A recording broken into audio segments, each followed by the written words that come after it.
तुम ऐसा मत सोचो कि आज गुरुवार नहीं है तो पता नहीं काम शुरू हो पाएगा या नहीं, और हो भी गया तो अंत हो पाएगा या नहीं। तुम मेरा नाम लेकर करो। मुझे पता है गुरुवार के प्रति तुम्हारी आस्था कुछ ज़्यादा ही अलग है अपने मन में। मुझे अच्छे से मालूम है कि गुरुवार को तुम एक उत्सव मानकर जीते हो, और इसलिए उस दिन तुम्हारे साथ कुछ भी गलत नहीं हो सकता है। ये भावना लेकर चलते हो और यही होकर रहता है कि सब अच्छा होता है। लेकिन आज गुरुवार ना होते हुए भी मैं तुमसे यही कहूँगा कि तुम मेरा नाम लेकर काम करो।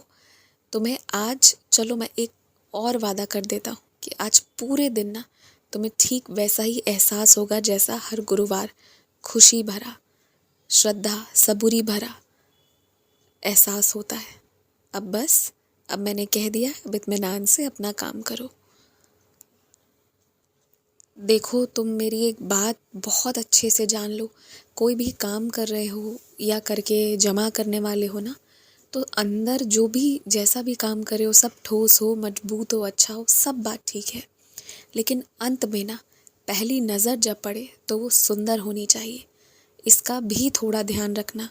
तुम सोचते हो कि बाहरी खूबसूरती क्या ही मायने रखती है, किसी भी चीज़ को लेकर तुम्हारी यही विचार होती है। पर तुम मुझे एक बात बताओ, तुम एक छोटी सी भी खरीदारी करने जाते हो ना, ज़्यादा बात नहीं करूँगा मैं, तुम ये कह लो कि घर की छोटी से छोटी चीज़, जैसे मुंह धोने का ब्रश ले रहे हो, साबुन ले रहे हो, सर्फ ले रहे हो, तो उसमें भी तुम देखते हो कौन ज़्यादा सुंदर लग रहा है, कौन ज़्यादा अलग लग रहा है, अनोखा लग रहा है, कौन सुकून दे रहा है आंखों को, और तुम वही चुनते हो। कई बार तुम अंदर के सामान के बारे में नहीं सोचते हो, बस बाहर से कैसा दिख रहा है ये सोचते हो। तो तुम्हारी जैसी सोच हो जाती है ना कई बार। ऐसी सोच लगभग हर वक्त बाहरी के लोगों की होती है, जो हर समय यही सोचते हैं।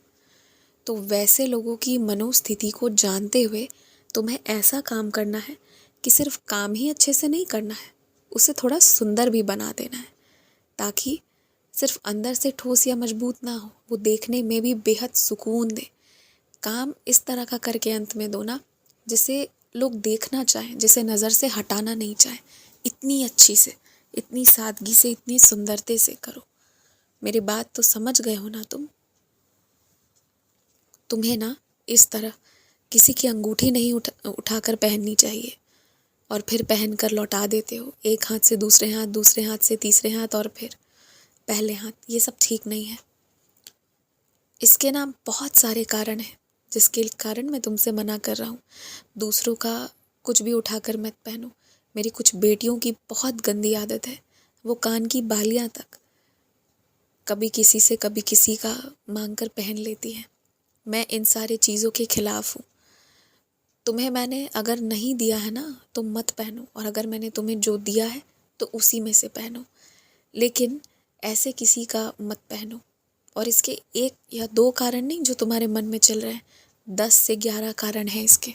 और अगर तुम्हारे मन में ये सवाल है ना कि क्यों बाबा, क्या कारण है, तो चलो ठीक है, फिर ना तुम्हें मैं गिनवा दूंगा एक एक करके सारे कारण।